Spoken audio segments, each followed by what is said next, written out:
es el Cordero de Dios. Digno es el Rey que la muerte venció. Digno es el Cordero de Dios. Digno es el Rey que la muerte venció. Digno es el Cordero de Dios. Digno, digno. Gracias sublimes. Perfecto es tu amor. Tomaste mi lugar. Padre, gracias por darnos este momento tan precioso. Señor, queremos bendecir a nuestros hermanos amados en Achocalla, en el retiro, toda tu gracia sobre ellos, que sea una generación con excelencia, Señor, y que nuestros jóvenes vean tu gloria, Señor. Gracias por permitirnos tener este tiempo de comunión allá y de compartir tu palabra y edificarnos en la fe. Señor, queremos bendecir ahora tu palabra que has puesto en el corazón de Iván. Gracias por su vida. Gracias por este momento, Señor. Que nuestros oídos oigan, Señor, lo que tú tienes para cada uno de nosotros. En tu nombre, amado Dios. Amén. Buenas tardes, hermanos y hermanas. Dios les bendiga mucho. Esta mañana quiero decirles que ustedes son hombres y mujeres que han vencido la tentación, ¿no? La tentación del fútbol. Hay bastante ausencia. Mario no ha querido decir, no están de vacaciones, pero hay un grupo que está viendo el fútbol, ¿no? Si hoy en día volveríamos a escribir esta parábola que hay de las vírgenes prudentes e insensatas, diríamos, hay 5 vírgenes prudentes y 5 que están viendo el fútbol. Pero bueno, es fácil decirlo desde aquí cuando estoy, pero tal vez si mi equipo estaba en la final, hubiera sido tentado a ver el partido, ¿no? Pero bueno, un gozo estar con ustedes. He cambiado un poco mi saludo. Yo quería saludar con este verso del libro de Judas, que es el libro que vamos a estudiar hoy en la mañana, que vamos a compartir. Ustedes lo tienen en su boletín.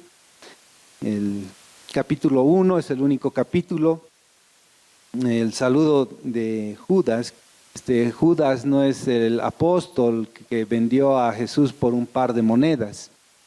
Judas es el medio hermano de Jesús, hermano de Santiago, y digo medio hermano porque ustedes saben, Jesús fue engendrado por el Espíritu Santo, ¿no? Y los otros hijos ya fueron de la creación entre José y María. Entonces el saludo decía así de Judas, ¿no? En el capítulo 1, el verso 1 decía: Judas, siervo de Jesucristo y hermano de Jacobo, a los llamados, santificados en Dios Padre y guardados en Jesucristo, misericordia y paz y amor os sean multiplicados. Es un saludo a un grupo de hermanos, de ese tiempo.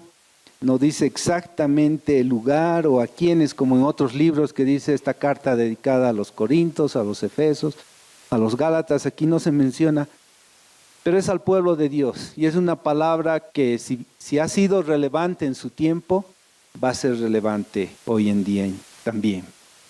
Y bueno, como introducción también quería contarles que he cumplido ya 34 años de haber sido impactado por el Evangelio. Hace 34 años, una hermana valiente de la Evaristo Valle, a un grupo de universitarios, nos invitó a participar de una conferencia en la Facultad de Medicina. Era una conferencia destinada a todos los universitarios de ese tiempo. Entonces asistí a esa invitación y fue increíble ver a un pastor compartiendo el Evangelio. Para mí era la primera vez que escuchaba, con mucha solvencia, con mucha autoridad, con mucho poder de Dios. Dado que al final, después de estar 1 hora escuchando el mensaje, muchos de esos jóvenes habíamos caído rendidos ante el Evangelio, ¿no? Y aceptamos a Jesucristo en nuestro corazón como nuestro Señor y Salvador y reconocimos que estábamos perdidos en nuestros delitos y pecados. Entonces, ¿por qué les cuento esto?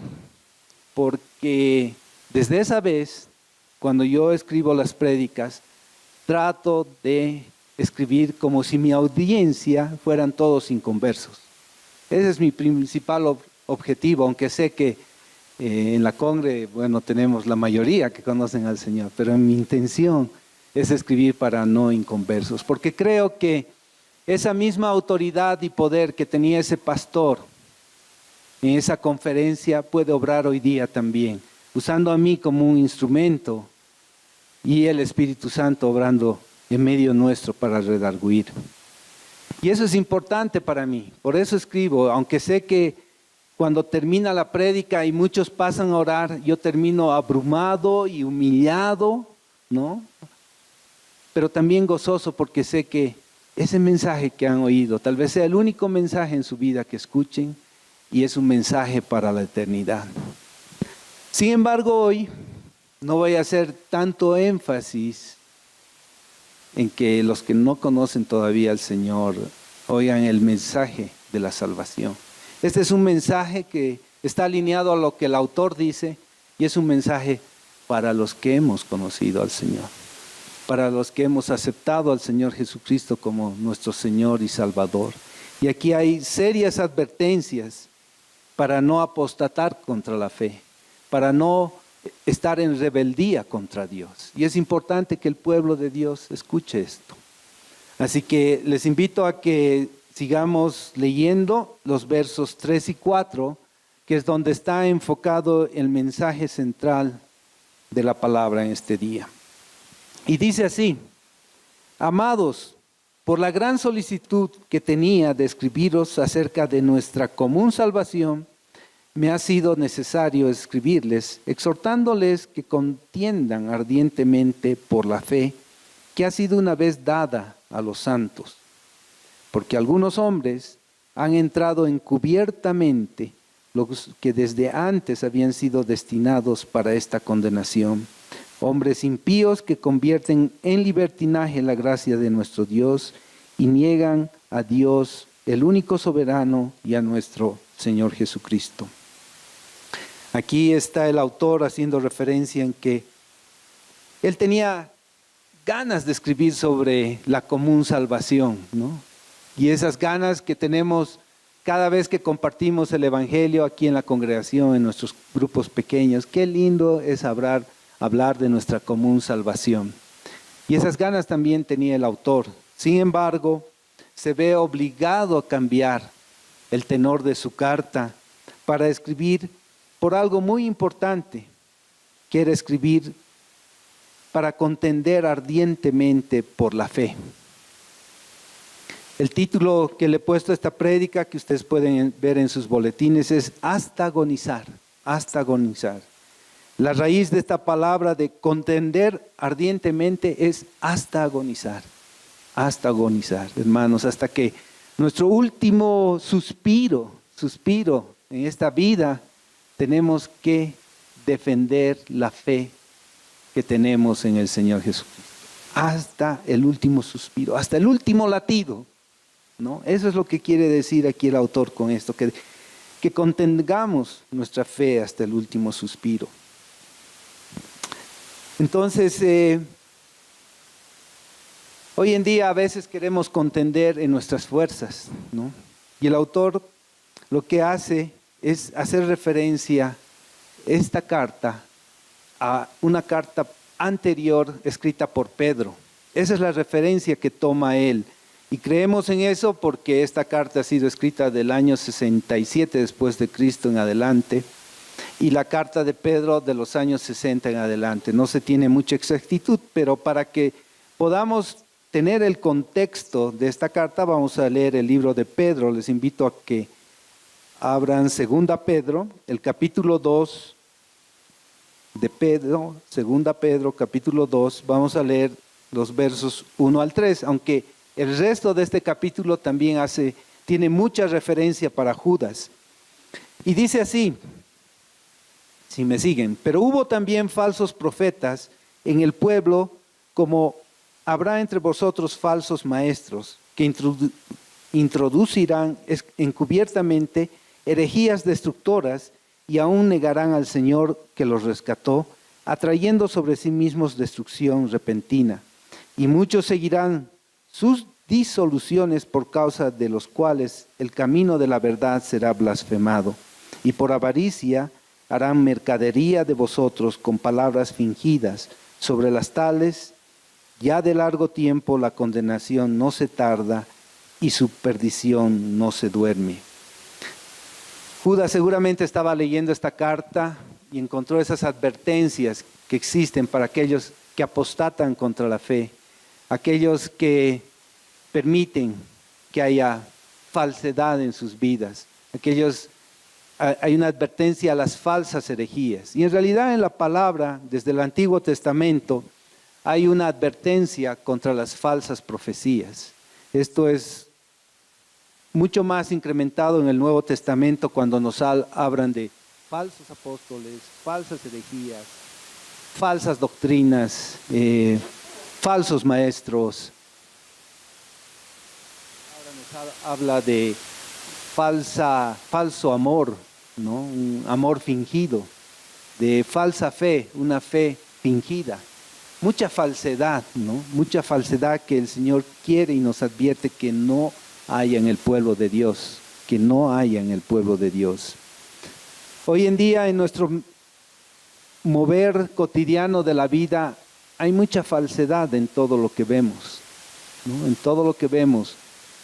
Más aún en países en proceso de desarrollo como el nuestro, que cuando uno está caminando en las calles y ve nuestro comercio abarrotado de cosas falsas, falsedad. Y es difícil comprarte un zapato deportivo sin saber que es original. Un deportista tiene que usar un zapato bueno, original, porque eso ayuda a que no tengas lesiones, ¿no? Entonces es difícil distinguir. ¿Quieres comprar algún electrodoméstico? Si te compras uno falso, seguro que en un par de semanas se va a arruinar. Tenemos mucha falsedad aún en las cosas bien simples. La comida. Cuando tú te acercas a un mercado popular, ¿qué te dicen? Caserito, caserito, venga, sírvase un falso conejo, ¿no? En nuestro medio es común. Sírvase un falso chorizo, ¿no? Y hace 3 semanas yo estaba aquí en Palca, en las comunidades de Palca, y primera vez que he comido el falso pescado, que había sido preparado en acelga y algo de carne de pollo. Parece pescado, pero es falso pescado, ¿no? Y a propósito del Mundial también, no sé si, bueno, los que están aquí no saben nada de fútbol, pero algo que decían en el partido de Argentina con Francia, decían que a Messi lo iban a recuperar, a su mejor jugador de Argentina, y que lo iban a hacer jugar de falso 9, ¿no? Después también les contaba esta mañana que estábamos con mi esposa viendo que las lámparas de nuestro living comedor ya están viejitas, ¿no? Y yo le digo, hay que cambiar, ya los focos están reventando y no hay cómo cambiar. Y mi esposa me dice, ¿quién lo va a hacer? Yo le digo, es fácil, se desconecta y vuelvo a instalar otra lámpara que sea mucho más liviana, más estética, le digo, ¿no? No vas a poder porque hay que hacer primero un falso techo, ¿no? Entonces, en nuestro lenguaje cotidiano, parece que la falsedad fuera ya un término común en medio nuestro y nosotros nos comportamos en esta vida de esa manera, ¿no? Entonces, aquí el autor nos lleva otra vez, verso 3, a que él quería escribir sobre esa común salvación, pero se ve animado o se ve movido a escribir para animarnos más bien a nosotros a contender la ardiente fe. Y hoy en día en nuestro medio tenemos muchas leyes que se están aplicando en favor de muchos grupos que van en contra de la palabra de Dios. Y no solo es en Bolivia, es en el mundo, ¿no? Estos grupos de género que les llaman de gays, de lesbianas o colectivos, están distintas denominaciones que pues están moviendo a los gobiernos de los países, mueven instituciones.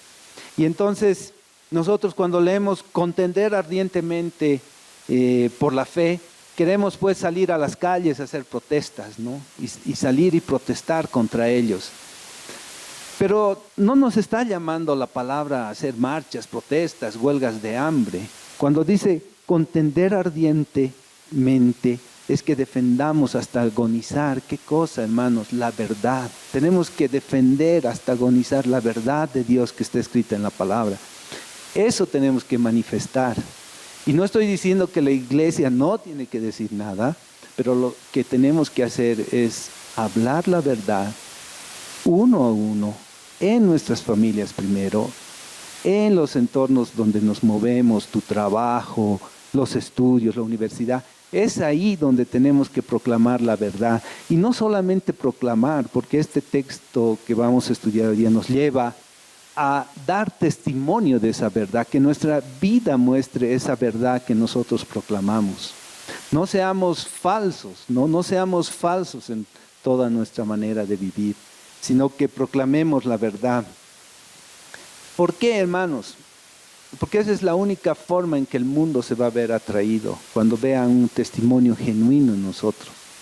Nosotros podemos salir y gritar y hacer cosas, pero lo único que estamos haciendo, hermanos, les digo sinceramente, es solo tal vez disparar al aire o disparar a algunos globos aerostáticos que están ahí, pero no estamos disparando al fundamento, al fundamento. El enemigo sí, el enemigo está atacando nuestros fundamentos en la iglesia. Nosotros simplemente con las distracciones, porque eso quiere el enemigo, que nos distraigamos con cositas así, pero tenemos que atacar la raíz, y la raíz es el pecado que hay en la humanidad, y nosotros somos llamados como hijos de Dios a transmitir el evangelio, para que esas personas que no han conocido la verdad, puedan también como nosotros tener esa oportunidad de recibir a Cristo en sus corazones. Entonces el autor advierte aquí en el verso 4 y dice, porque algunos hombres han entrado encubiertamente, los que desde antes habían sido destinados para esta condenación. Entonces hay hombres que han sido destinados para condenación. Nosotros no somos esos hombres. Hemos reconocido al Señor como nuestro Señor y Salvador, y nosotros hemos sido escogidos como vasos de honra, hermanos, no de deshonra. Nosotros somos el trigo, no somos la cizaña. Somos hijos de Dios, no somos hijos del diablo, hermanos. No somos, pero a veces parecemos. Y el autor nos va a llevar a ver eso, parecemos. De ser genuinos, haber sido creados a la imagen y semejanza de Dios, a veces parecemos truchos, ¿no? Es común que lo falso quiera parecer verdadero, ¿no? Todos fabrican cosas cada vez más bonitas, más atractivas a los ojos para que parezca lo verdadero. Pero no se ve cosas verdaderas que quieran parecer falsas, ¿no es cierto? Y nosotros siendo genuinos, la creación perfecta de Dios, no podemos parecer falsos. Entonces, el autor habla de que entran algunos hombres, entran encubiertamente, estos destinados para condenación, entran de una manera sutil, el diablo es así, sutil, no entra de frente, sutilmente, algo que no se puede detectar, no es fácil de detectar, no es fácil de detectar. Y estos hombres dice que impíos que convierten en libertinaje la gracia de nuestro Dios y niegan al Dios, el único soberano, y a nuestro Señor Jesucristo. No es que están proclamando con sus voces en contra de Dios en medio de la iglesia. Sería bastante obvio detectar a alguien que diga estoy en contra de Dios. Ellos no lo hacen así. El diablo no usa a los hombres de esa manera, sino hace sutilmente. Y nosotros a veces caemos en el engaño del enemigo. Caemos en el engaño del enemigo y empezamos a hacer cosas como el mundo hace. Exactamente las mismas cosas que el mundo hace, estamos haciendo. Hoy el mundo está viendo la copa. En los memes cristianos decía, la copa es del mundo. Bueno, no vamos a ser muy legalistas, ¿no?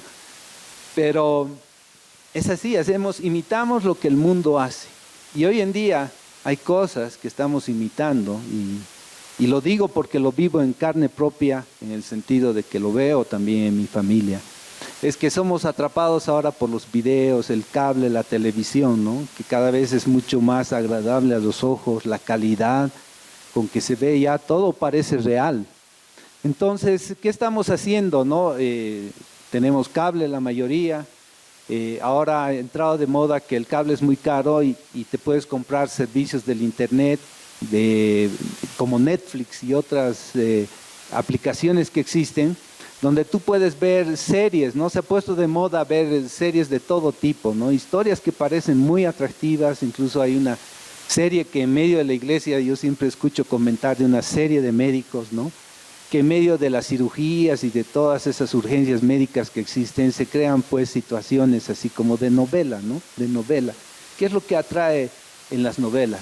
¿Qué es lo que atrae en las novelas, hermanos? ¿No? El sexo. Esas son las cosas que se atraen en las novelas, ¿no? El ver cómo una pareja se enamora estando casados de otra pareja, eso empieza a cautivar las novelas. Y en las series lo han hecho más disimulado. E igual, hay un montón de escenas que uno puede ver, y yo les decía ya en la primera reunión, para no ruborizar a la iglesia, alguna vez que estoy viendo, porque vienen hermanos, amigos de mis hijos, mis propios hijos a veces están viendo estas series, y no es que yo sea de otro mundo, lo que pasa es que realmente hace años yo he dejado de ver películas, siempre veo deporte, noticias, o me gusta ver alabanzas cristianas, pero ya ver películas no puedo, me duermo. No sé si por viejito, pero me duermo. Pero resulta de que, en cambio, están ahí viendo, ¿no? Los amigos, mis hijos, todo. Y en estas escenas uno puede ver, les digo, para no ruborizarnos, más piernas que en picante de gallina. Podemos ver más nalgas que algas en comida japonesa. Podemos ver más pechos que en publicidad de lactancia materna. Realmente la televisión, programas normales, aún las noticias, ¿no? Siempre hay ese mensaje subliminal, sexual, que existe. Entonces, nosotros estamos ahí, los cristianos, viendo esos videos, esas series, esas películas, el YouTube, ¿no? Los jóvenes, los videos que existen, tú en internet puedes encontrar videos de todo, y a veces los jóvenes y también mayores nos dejamos llevar por esos videos que no edifican para nada. También música, ¿no? Se puede escuchar toda la música que quieres. Ahora en tu bolsillo, en tu celular puedes bajar todas las músicas, y claro, hay unos dicen, sí, me gusta, ¿no? La música de los 80 o la música de tu tiempo. Aparte de la música cristiana, quieres tener la música de tu tiempo. No sé por qué es eso, pero quieres tener, ¿no? Entonces, si bien como pueblo de Dios ya no hay más condenación, dice Romanos 1, ¿no? Verso 1, no hay más, 8:1, no hay más condenación para los que estamos en Cristo. Es verdad, hermano, no nos vamos a condenar por eso. Hay otros versos que dice que todo me es lícito, pero no todo me edifica. Y todo me es lícito, pero por nada me dejaré gobernar, ¿no? O sea, que tome control de nosotros. Pero estas cosas sutilmente el enemigo está poniendo en medio nuestro y nos están gobernando. Sin darnos cuenta, esas cosas nos gobiernan, hermano, nos gobiernan. Entonces, aquí hablan de ese libertinaje, esa gracia, es verdad, la gracia está en medio nuestro. No recibimos lo que realmente deberíamos merecer, ese castigo eterno. Hemos sido librados, pero queremos abusar de esa gracia y volverla libertinaje, hacer lo que ya nos dé en gana, ¿no? En esa época había mucho del gnosticismo, mucho del gnosticismo. Entonces, decían, ya la carne es la carne, pues ya está perdida. Entonces le daban duro a la carne, seguían haciendo un montón de depravaciones, porque al final el espíritu es lo que va a ir, digamos, a la presencia de Dios. Entonces había ese manejo, y hoy en día, tal vez no en esas palabras, pero a veces abusamos de esa gracia, abusamos de la gracia de Dios. Pero esto es un extremo, porque estos hombres que apostatan contra la palabra de Dios, que están en rebeldía contra Dios, tuercen la verdad, tuercen la verdad. Entonces el autor nos quiere advertir aquí en estos pasajes que hay ciertas características de los que apostatan de la fe, de los que están en rebeldía contra Dios. Y esas características que no debería haber en el pueblo de Dios, que no debería haber en nosotros, hay que cuidar que no se manifieste. Porque siendo genuinos, les digo, Cuando saltan esas cosas en nosotros, podemos parecer truchos o falsos. Esas características están aquí. Primero, antes de entrar a las características, es bien interesante que el autor también hace una advertencia, y no solo una, no solo una, porque nosotros como hombres y mujeres, cuando nos advierten la primera vez no hacemos caso, la segunda vez tampoco. A mí mi mamá, cuando no le hacía caso, hacía las advertencias que me hacía una y otra vez, me decía cacaceno. Los mayores deben conocer esa palabra, cacaceno, que no hacía caso a las advertencias. Y este autor parece que se da cuenta igual, que los hombres y mujeres no hacemos caso a las advertencias, y nos pone varios ejemplos. Uno de ellos está aquí en el verso 5, que nos recuerda, dice: mas quiero recordarles, ya que una vez lo habéis sabido, que el Señor, habiendo salvado al pueblo, sacándolo de Egipto, después destruyó a los que no creyeron. El pueblo de Israel salió de Egipto, ¿no? Y vieron muchos milagros, o sea, fueron alimentados todos los años que pasaron vagando en el desierto, fueron alimentados por Dios, no les faltó comida, fueron guiados de noche, fueron guiados de día. El Señor hizo milagros como abrir el mar rojo para que cuando ellos eran perseguidos por los egipcios puedan pasar, y los egipcios han sido destruidos. Han visto un montón de cosas y sin embargo no creyeron. Y como no creyeron, ¿qué pasó? Dice al final del verso: después destruyó a los que no creyeron. El Señor no va a dejar pasar nada, hermanos. Nosotros creemos que al Señor se le está pasando las cosas, pero no se le pasa nada. Y sí, es muy misericordioso, como ha sido con nosotros, para aquellos que reconocen su pecado. Los que hemos reconocido nuestro pecado, los que reconocemos nuestro pecado, el Señor es misericordioso y nos perdona, nos cubre, nos guarda. Como aquí dice en el verso 1, somos guardados en Jesucristo. Somos guardados, pero aquel que no reconoce, aquel que sigue maquinando el pecado en su mente e incide una y otra vez, hermanos, aquí está clarito. Hay consecuencias para su vida, y consecuencias que son la muerte eterna, ¿no? También nos pone otro ejemplo de los ángeles que no guardaron su dignidad. En eso de los ángeles hay muchas cosas que pueden llevarnos a varias horas de estar discutiendo, pero básicamente los ángeles compartían la gloria de Dios y se enorgullecieron, no sé si por su belleza que menciona en algunos pasajes, pero estos ángeles cayeron también. ¿Y qué pasó con los ángeles? Dice que están en prisiones eternas para el juicio del gran día. Entonces el Señor no ha dejado pasar eso, también están en prisiones eternas. Y algo que es tal vez más afín para nosotros es lo que pasó en Sodoma y Gomorra. Dice en el verso 7, como Sodoma y Gomorra y las ciudades vecinas, las cuales de la misma manera que aquellos, habiendo fornicado e ido en pos de vicios contra naturaleza, fueron puestas, por ejemplo, sufriendo el castigo del fuego eterno. Entonces, ¿qué había en Sodoma y Gomorra? Mucha perversión sexual, todo estaba distorsionado. Y eso está pasando hoy en día en el mundo, ¿no? Todo lo perfecto que ha creado Dios en cuanto a la sexualidad está totalmente distorsionado. Familias que se crean de hombres con hombres, mujeres con mujeres, ¿no? Y otros extremos que tal vez no oímos aquí, de otros países ya es aberración total, hombres con animales y cosas así, ya una degeneración total.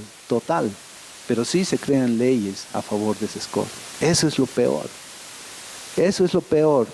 Pero Dios va a hacer su justicia, como aquí está advirtiendo, ¿no? Y para ellos dice, como en Sodoma y Gomorra, dice que sufriendo el castigo del fuego eterno. Van a sufrir el castigo del fuego eterno. También advierte en el verso 11, si me siguen, dice y recuerda, hay de aquellos porque han seguido el camino de Caín. Caín, hermanos, mató a su hermano Abel, simplemente por envidia. Lo mató.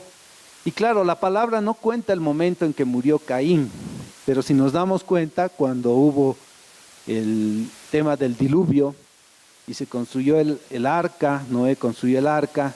En la lista de los que entraron al arca no entró Noé, ¿no? Entonces, ¿cuán valioso puede ser en estos tiempos y relevante esta palabra para que nosotros cuidemos aquello que Dios nos ha dado, ¿no? Esa salvación tan grande. Él ha derramado su sangre por nosotros, que no podamos cuidarla. Tenemos que atesorar, hermanos. Y dice, también continuando este verso 11, y se lanzaron por lucro en el error de Balaam. La palabra cuenta que este hombre Balaam prefirió agradar a los hombres antes que a Dios. Prefirió agradar el dinero, dejarse gobernar por el dinero. ¿Y ustedes creen que Dios ha dejado pasar eso? No, él fue muerto a filo de espada. Ese es el final que cuenta Balaam, o de Balaam. Y dice, y perecieron en la contradicción de Coré. Es otra historia que encontramos en la palabra, donde dice que cuando en las asambleas que levantaban Moisés y Aarón con el pueblo de Dios, ellos daban ciertos lineamientos al pueblo de Dios. Y este Coré se sublevó y enfrentaba a Moisés y Aarón diciendo, ¿por qué solo ustedes? ¿Por qué solo ustedes? Y empezaron a confrontarlos, ¿no? Y en esa justicia de Dios, Dios dice que pone a Coré con su gente frente a Moisés y Aarón y el pueblo de Dios. ¿Y qué hace Dios? Abre la tierra, dice, en medio de ellos, y pasito a pasito, como la canción dice, pasito a pasito, bien suavecito, al fondo del precipicio, ¿no? Así le pasó. Entonces, esas advertencias que fueron para ese tiempo son también relevantes para nuestro tiempo, hermanos. Nos está advirtiendo el autor que Dios no deja pasar esas cosas, no deja pasar. Y nombra algunas características que las vamos a leer rápidamente de las cosas inmorales que hacen los hombres, que nosotros en el pueblo de Dios no deberíamos manifestar. Y habla, empieza ya en el verso 4 hablando de hombres impíos. Hombres impíos son aquellos que están en contra de Dios, en contra de las cosas de Dios, que no aman las cosas de Dios, no persiguen las cosas de Dios. Nosotros somos píos, no pajaritos, no somos pajaritos, pero somos píos porque amamos las cosas de Dios. Tomamos en cuenta a Dios en todas las cosas que hacemos, por lo menos debería ser así, tomar en cuenta a Dios en todas las cosas que hacemos. Tenemos temor de Dios, hermano, tenemos temor de Dios, ¿no? Amamos las cosas de Dios, estamos en los negocios de Dios. Eso es ser impío, eso es ser pío y no impíos. Convierte en libertinaje la gracia de Dios, ¿no? Estos hombres que dice, no es que están proclamando, ya les digo, no creemos en Dios, sino con sus hechos, ¿no? Y hay un verso que respalda en Tito, si pueden abrir el capítulo 1 de Tito, en los versos 15 y 16 se los voy a leer. Dice, todas las cosas son puras para los puros, mas para los corrompidos e incrédulos nada le es puro, pues hasta su mente y su conciencia está corrompida. Profesan conocer a Dios, pero con los hechos lo niegan, siendo abominables y rebeldes, reprobados en cuanto a toda buena obra. Profesan conocer a Dios, o sea, dicen conocemos a Dios, pero sus hechos muestran otra cosa. Entonces nosotros tenemos que cuidarnos de no estar hablando de Dios y todo, pero después con nuestros hechos en realidad lo estamos negando. Ese es un cuidado que debemos tener. No podemos torcer la verdad como hacían estos hombres. Torcían la verdad. Y una cosa que menciona aquí es que niegan al Dios, al único soberano, hermanos. Empieza de cosas pequeñitas. Después nos rebelamos contra Dios. Luego negamos a Dios y nos apartamos de la iglesia, nos apartamos de las cosas de Dios. Y esto está en mi corazón. ¿Y por qué estoy compartiendo esta palabra? Porque en medio nuestro, año tras año, vemos hermanos que han pasado con nosotros tiempos muy amados, hemos estado juntos y empieza una raíz así de amargura, una raíz pequeña en alguna cosa, eso se va profundizando, se va agrandando, estos hermanos se empiezan a separar, ¿no? Empiezan a contradecir, a blasfemar a veces contra la iglesia y terminan divorciados. Entonces, ¿cómo no tener carga por estas cosas que vivimos en medio de la iglesia, ¿no? Bueno, entonces, sigue hablando de esas características. En el verso 8 dice: no obstante, de la misma manera también estos soñadores mancillan la carne. Mancillan la carne. Este tema de mancillar la carne siempre está relacionado con términos sexuales: adulterio, fornicación, depravación sexual, ¿no? Eso es mancillar la carne, hermanos. Rechazan la autoridad y blasfeman, dice la palabra más abajo. Rechazan la autoridad, no les gusta la autoridad, ¿no? Y blasfemar es hablar con desprecio. Empiezan a hablar con desprecio.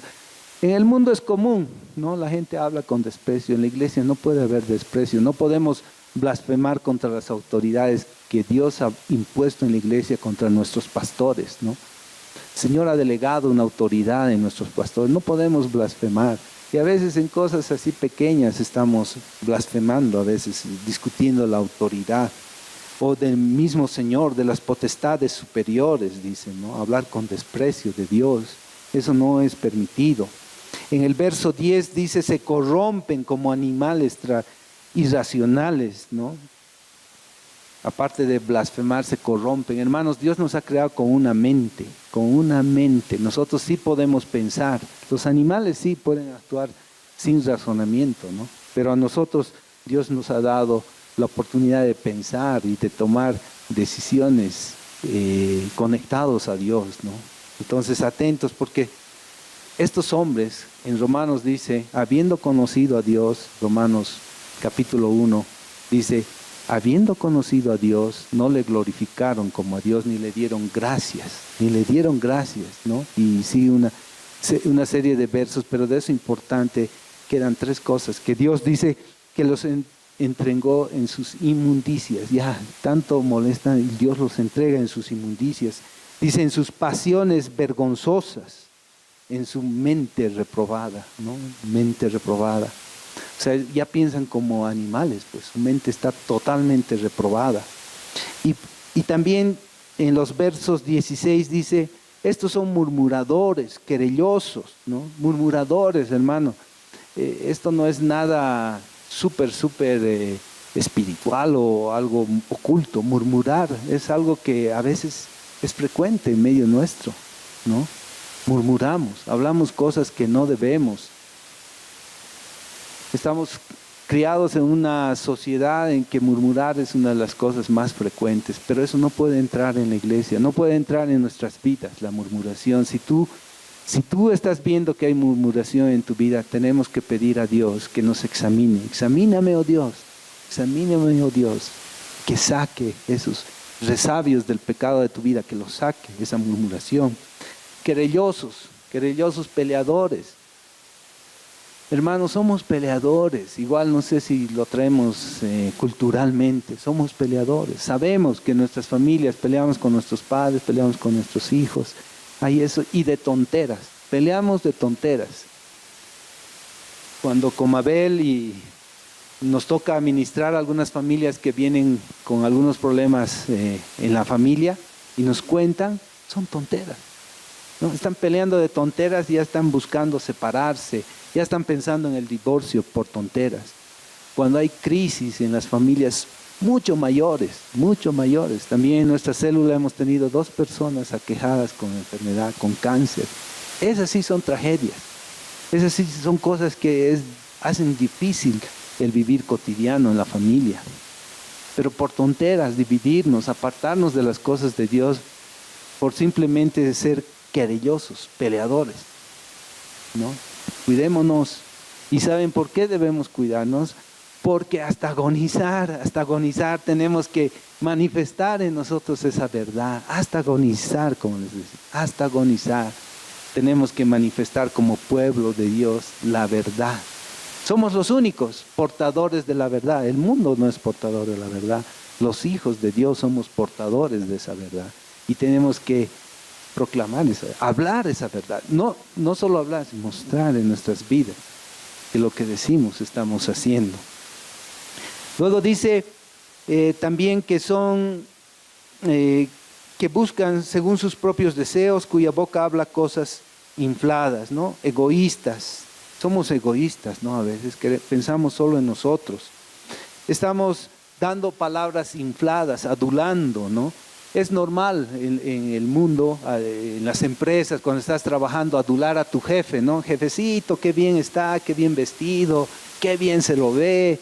Palabras que lo hacen sentir bien al jefe, pero detrás, ¿qué estamos buscando? Estamos buscando nuestro propio beneficio, nuestra satisfacción propia. Y en la iglesia a veces podemos tener palabras de adulación tal vez para los pastores, para tu líder, unas palabras de adulación simplemente para que se sienta bien, pero detrás tú estás buscando otras cosas. Eso no puede haber en la iglesia, hermanos, no puede haber. Tenemos que desechar esas cosas si se están manifestando. Otra cosa que es muy cultural a nosotros, somos burladores. Verso 18 dice esas características de hombres inmorales, burladores. Tendemos a hacernos la burla, ¿no? En nuestro medio es muy común hacernos la burla. En medio de la iglesia no puede haber burladores, no podemos hacernos la burla. Eso va a producir, verso 19, divisiones, hermanos, produce divisiones. Todas estas cosas que hemos ido diciendo puede producir divisiones en medio de la iglesia, en medio de tu célula, en medio de la familia, divisiones. Porque están actuando, dice, sensuales, o sea, con los sentimientos hormonales, reaccionamos. Cuando esas peleas así que hay en la familia, en la casa, es hormonal, una reacción hormonal que tenemos. Nuestros sentimientos reaccionan. Porque no estamos siendo, dice que no tienen el espíritu, no, estamos ausentes del espíritu cuando reaccionamos así. El Señor no quiere esas características en medio del pueblo de Dios. Está bien, eso es lo que manifiesta a aquellos que han sido escogidos, como aquí dice, para condenación, pero para los hijos de Dios, que hemos sido escogidos para la gloria de Dios, para que tenemos que manifestar la verdad, que tenemos que mostrarnos como genuinos, no pueden manifestarse esas cosas. Entonces, ¿qué quiere Dios que se manifieste en nosotros? Está en el verso 20 y 21. Uno dice que nosotros, dice, hermanos, pero vosotros, amados, edificándoos sobre vuestra santísima fe. Hermanos, nuestra fe es santa, santa porque es una fe que proviene de Dios. Efesios 2:8, ¿qué dice? Que somos salvos por gracia, por medio de la fe. Una fe que no es nuestra, sino que proviene de Dios. Por eso es una fe santa. Pero además la fe santa crece. Crece cuando pasamos circunstancias difíciles. Superamos esas etapas y nuestra fe crece, ¿no? Y el Señor también en su palabra, en Pedro, nos escribe que nuestra fe a nuestra fe añadamos virtud, a nuestra virtud conocimiento, a nuestro conocimiento dominio propio, a nuestro dominio propio paciencia, a nuestra paciencia afecto natural, ¿no? Amor. Entonces esa fe va a crecer, esa es una fe santa que crece en medio del pueblo de Dios. Entonces una cosa, que seamos edificados en esa fe santa. Lo otro, que son características ya de los hijos de Dios, del pueblo de Dios, es que estemos orando en el Espíritu Santo. Necesitamos orar, hermanos, estar juntos orando para que se manifieste en nosotros el Espíritu Santo, ¿no? Que seamos gobernados por el Espíritu Santo y nuestras oraciones no sean solo nuestras, que son como oraciones egoístas, siempre pensando en nosotros, en nuestras necesidades, que el trabajo, que la enfermedad, que el estudio, cosas que necesitamos, que es verdad, pero que Dios ya nos dijo que está cuidando de nosotros. Él ya cuida, Él ya vela por esas necesidades. Cuando oramos en el Espíritu Santo, dice que el Espíritu Santo clama con sonidos indecibles, hermanos, con sonidos indecibles por aquellas cosas que Dios quiere para su pueblo, que busquemos, que estemos en esas oraciones orando por los negocios del Padre, no por nuestros negocios, ¿no? Esa es la manifestación del Espíritu. Que nos conservemos en el amor de Dios, lo tercero, el amor de Dios, hermanos. ¿Cuánto nos cuesta amar? El verdadero amor de Dios nos lleva a perdonar, ¿no? En las familias, de esos eventos tan circunstanciales y tan tontos que después se producen en muchos casos en divorcios, el amor de Dios se tiene que manifestar. Y ese amor perdona a los que nos deben, dicen, nuestras deudas, vas a llevar a perdonar, pero también perdona aún a nuestros enemigos, ¿no? Qué terrible es ese amor de Dios. Puede llevarte a perdonar aún a tus enemigos. Y ese es el amor que quiere que se manifieste en el pueblo de Dios. Y por último dice, esperando la misericordia de nuestro Señor Jesucristo para la vida eterna. Hermanos, eso estamos esperando. No solo esperamos, sino amamos su venida. Amamos la segunda venida de nuestro Señor Jesucristo. Y que Él tenga misericordia, que siga teniendo misericordia de nosotros, hermanos. Esos son cosas inconfundibles de los hijos de Dios. E implícitamente, no lo menciona aquí, pero podemos verlo en estos versos. Algo que en la palabra es difícil encontrar. No difícil, sino hay pocos versos donde uno puede ver a Dios mencionado, a su Hijo y al Espíritu Santo. Y justamente en estos versos podemos encontrar eso, que es un sello inconfundible de los hijos de Dios, que reconocemos la Trinidad, que reconocemos a Dios, que todo lo que hacemos, pensamos, decimos y hacemos es para Dios. Cara a Dios, corandeo, que es una palabra que siempre mencionamos. Con cara a Dios, todo lo que hacemos es para Dios. Y que reconocemos que su Hijo Jesucristo nos ha perdonado de todos nuestros delitos y pecados. Y se ha olvidado, eso más dice, se ha olvidado, ¿no? Entonces, una marca inconfundible, inconfundible como hijos de Dios es haber reconocido nuestros pecados. Si hemos reconocido nuestros pecados, pues somos merecedores de acudir a ese perdón de nuestro Señor Jesucristo para nuestras vidas. Y el Espíritu Santo, hermanos, el Espíritu Santo obrando en nuestras vidas. Señor, el Espíritu Santo que nos redarguye, que nos enseña, que nos aconseja. Ese es un sello inconfundible.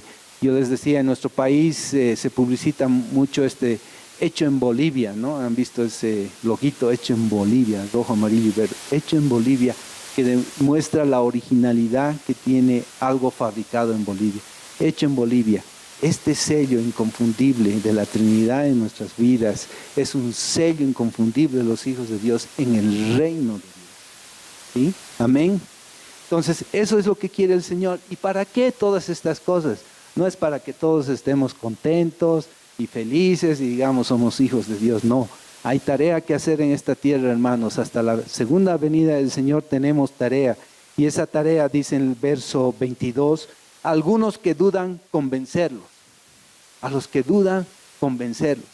Pero ¿cómo podemos convencerlos si en nosotros se manifiesta algunas características de estas que hemos leído de aquellos que andan en inmoralidad?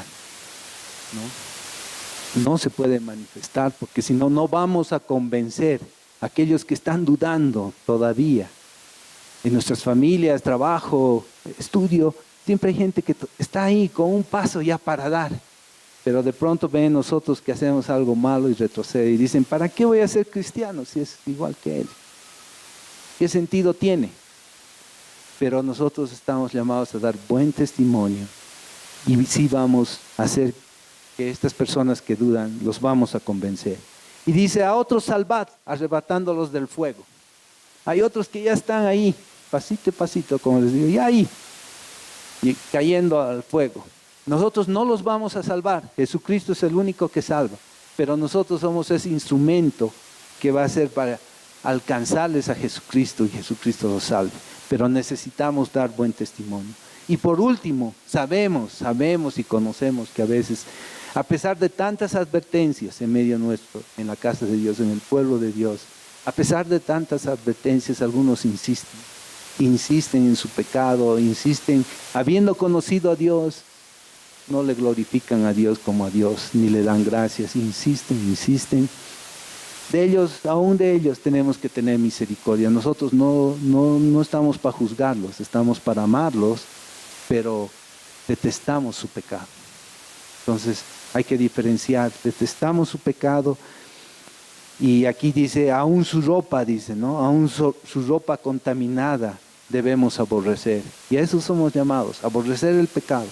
Y tratar de todavía ver si hay posibilidades en esas personas de que el Evangelio otra vez, Jesucristo recupere esas vidas.